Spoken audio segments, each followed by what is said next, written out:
Yeah, so back in the high school days, I'd always been a computer guy back going into middle school when AOL first came around and Prodigy and all these first little internet services came around. And I'd always been on the computers after school and stuff. So come high school time, I was networking and researching stuff online. I started doing internet marketing and email marketing for different clients, from Fortune 500 companies to affiliate programs to porn sites to quit smoking cigarette companies and all kinds of stuff, basically, and sending out millions of emails a day. And a lot of it was referral programs. And I had built this database under me, and I had signed up a bunch of other mailers underneath me and had them mailing for me, and I was giving them a smaller percentage, and I was keeping the middle.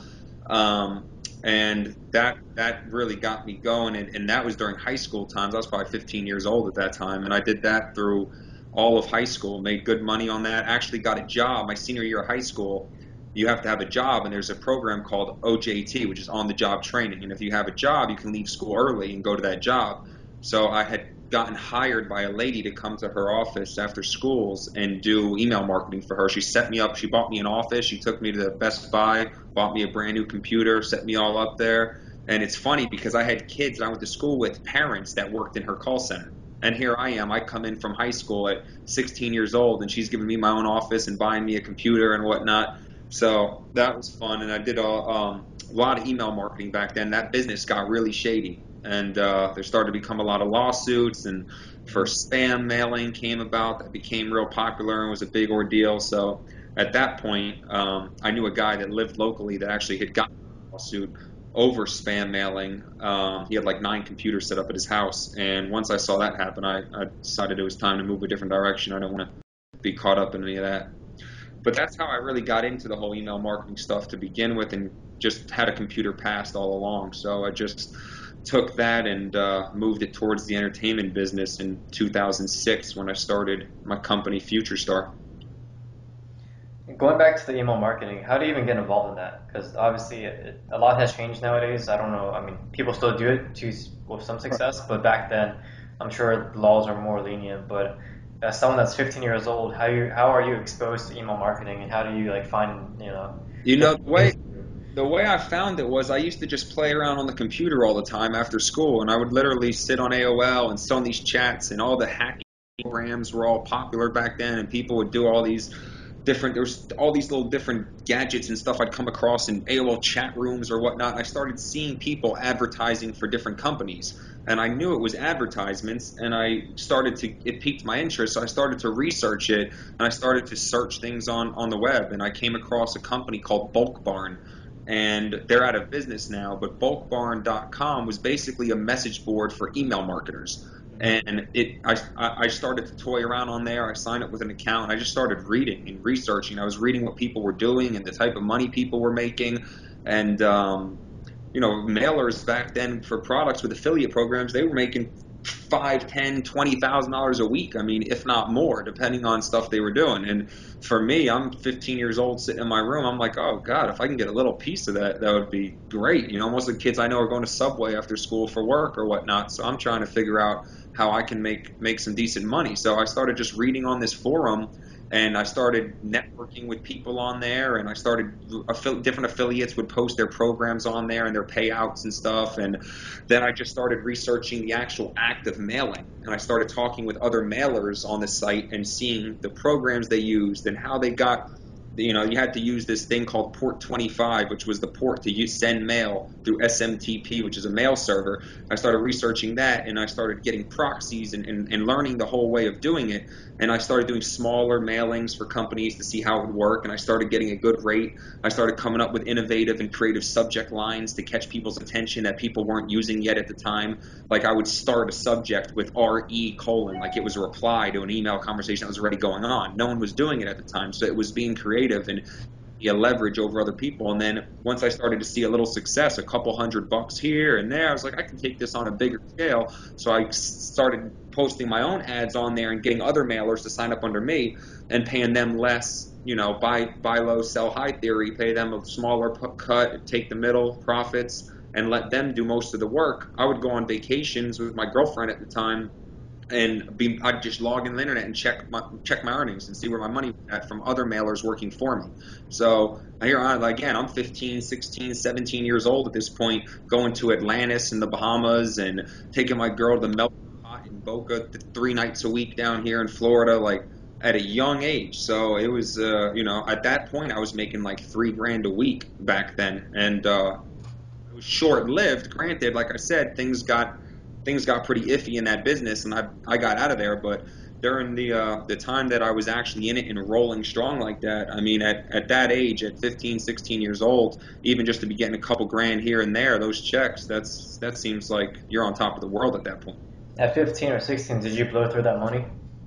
Quicker than I got it. At the point, it seemed, it's one of those things we don't really appreciate fast money. You know how they do that to drug dealers and all these other people that make quick illegal money. They say they don't appreciate it, and that's why they blow it so fast. Even to skip ahead to the music industry now, these rappers and stuff that I work with, I mean, they throw it out, strip clubs, jewelry, cars, this, that. They just blow it as fast as it comes in because they think it's going to last forever. So, especially at that age, I was young. I was just trying to show off at school and have the coolest car, and I put the 20-inch rims on the car with the low tires and the system. I had 5 TVs in my car. Um, I was just like I was going on trips and dinners and stuff. So yeah, I was blowing through it just as fast as I had it. But my mentality was if I could make it then, I knew I could do something on a grander scale when I really got serious and grew up and focused on things. Did you end up going to college after high school? After high school, I went to Tallahassee. I went to Tallahassee Community College, and I went there for 2 years, and then I was going to transfer to Florida State after that. And after 2 years of college is when I started really just networking, and I really decided, as an entrepreneur, and you always have the mindset, as you know, and as a lot of the listeners or readers know, uh, you always have the mindset that you can make money doing anything that you put your mind to, really. I mean, if there's a will, there's a way. If you can envision it, you can make it a reality. Mhm. So, I, like I said, before college, I had already done a bunch of internet marketing stuff and email marketing stuff, and I'd made some decent money. So the school thing was never really for me. In high school, I never wanted to be there. I would always try and get out whenever I could or not be around. I'd rather be home on the computer and be researching stuff and networking and learning and programming and coming up with different ways to make money. I saw the power of the internet from the very, very beginning, even at a young age.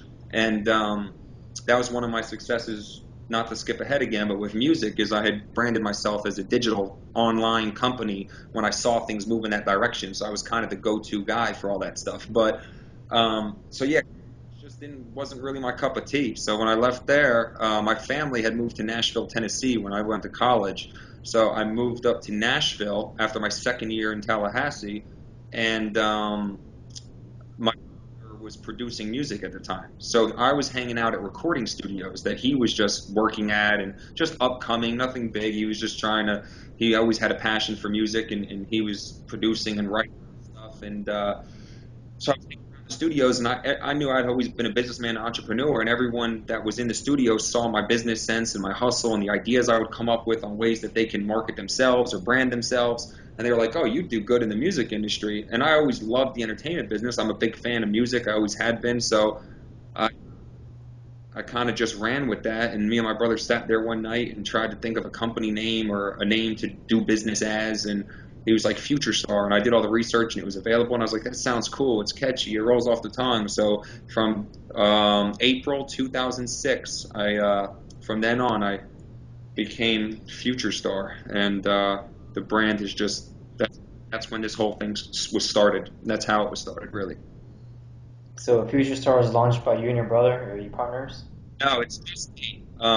He was just more of an inspiration for the company because he was a producer. I mean, the only way I even got into it in the beginning was my parents had moved to Nashville, and then my brother was in studios, and I was hanging out in studios. So, but I was always the business guy. So he Mhm. really helped come up with a name. That Future Star. Everything else is solely me, as far as the business and there's no partners in that nature. So when you start Future Star, what are you providing to artists, or what are your goals? What are your services? When I first started it, I was trying to think. I looked up to all the idols and all the icons in music, and I'm going to be the next music mogul. I'm going to be the next Jimmy Iovine or Clive Davis.